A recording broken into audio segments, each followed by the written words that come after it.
You want discipline, clarity, inner peace. The ancient Stoics mastered it without gurus, apps, or excuses. Here are 7 Stoic rules that will harden your mind and sharpen your life. Who were the Stoics? Well, they were a group of philosophers who lived in ancient Greece and Rome, like Marcus Aurelius, Seneca, and Epictetus.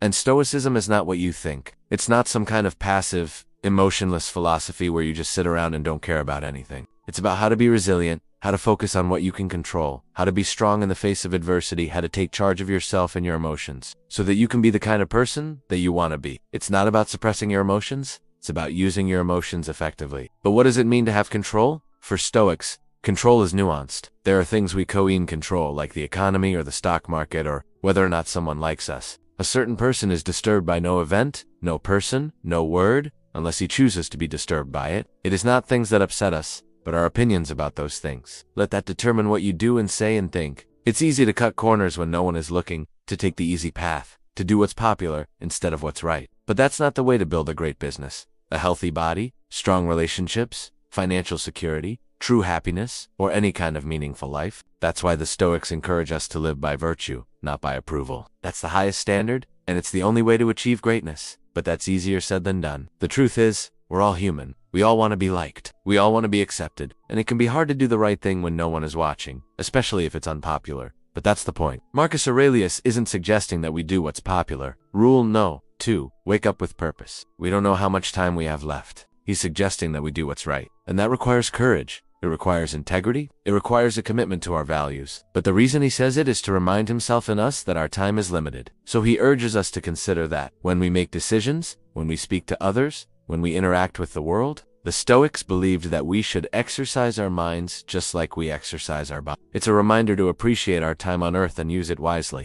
We can easily get caught up in the day-to-day, chasing trivial things, holding on to grudges, wasting time on meaningless pursuits, and this is the crux of the 5th rule.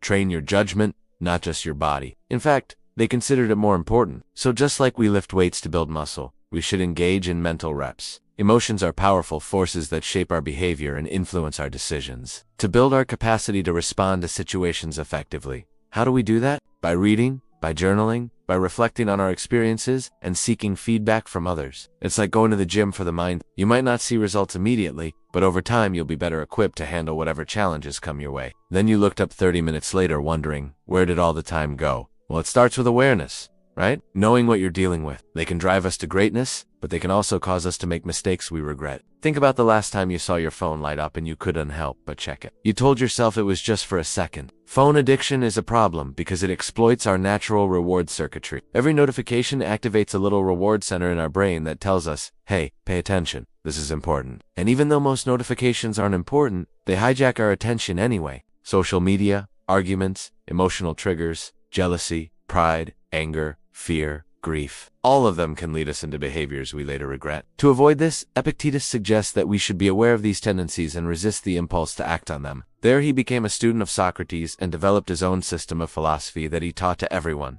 including the rich Roman senator Marcus Aurelius. Now, Marcus takes this idea of waking up with purpose to heart. Rule no, to wake up with purpose. It's basically a series of reminders to himself about how to live a virtuous and meaningful life. And one of those reminders is to not be disturbed by anything unless he chooses to be. In other words, to wake up with purpose. It's easy to wake up feeling reactive, distracted, pulled in 1,000 different directions, checking email, seeing what people are doing, scrolling on social media. And before you know it, hours have passed and you haven't done anything worthwhile. I find it helpful to write down 3 important things to do during the day before starting the day. And then I prioritize those things above all else. Even if I don't complete them, I can at least say I tried, and that brings me some peace. He who has overcome himself is greater than he who has conquered 1,000 men in battle. Push yourself. Do things that are hard and uncomfortable on purpose, so that when life inevitably does throw you a curveball, you're prepared. But there are other things we can control. Our interpretation of these things, our emotions about them, and our actions in response to them. So Epictetus, instead of saying treat every situation like it's a battle, he says to prepare for battles. And the way you prepare is by doing hard things on purpose. Cold showers,